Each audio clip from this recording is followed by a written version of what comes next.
Scarf. Yeah, nice small tail, thanks.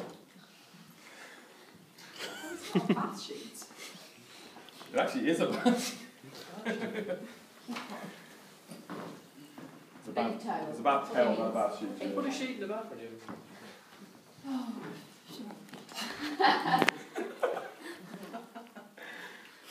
Can't think of anything else I want to say at this point. I can't wait to get out of here. Wait till the physio see this online. I was getting a bit unnerved you were taping me talking as well. So you're going to get your hands in here, it's hard to see that. You're going to get your hands in, stabilise the foot here. You're going to put a posterior glide on there, and you're going to come forward and back there for me, yeah? And keep your heel down, that's lovely.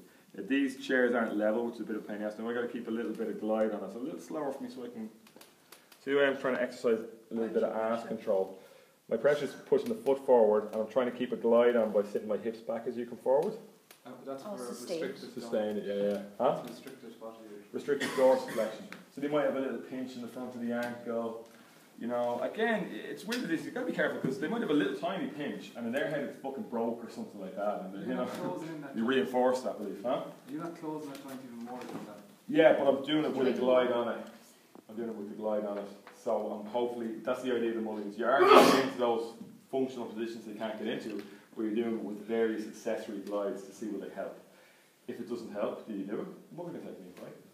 Doesn't help, you don't do it. Now, there's no, you okay there? Now, the other way of doing it is you can get them to use, you know the mini bands you get for training, for doing bands and all that kind of stuff? You put one of them pulling it the other way. So they have a band around this way.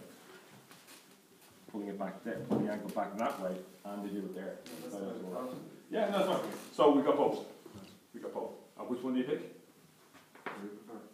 Oh, no, well, which one do you prefer? Which one is getting you the improvement in range of motion?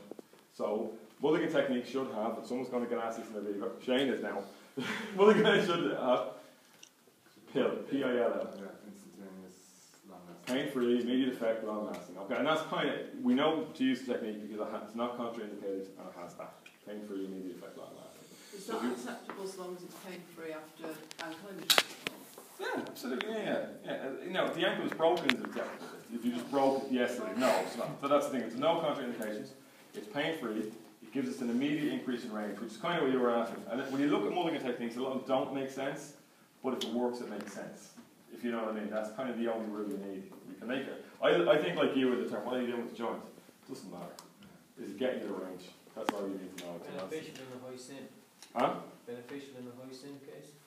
I'd be a little cautious with a high sin case. It's going to depend. You know, the sin is a different thing. You can talk the sin down out of cases like that when they understand what's going on. Because if people are really scared of catastrophizing, that's your high sin. Most of the time, if I see this high sin, I got to deal with catastrophization before I start into peripheral changing inputs. I got to change the processing of what's happening. Do you know what I mean? That's what I think now when I get into a high sin case. For me.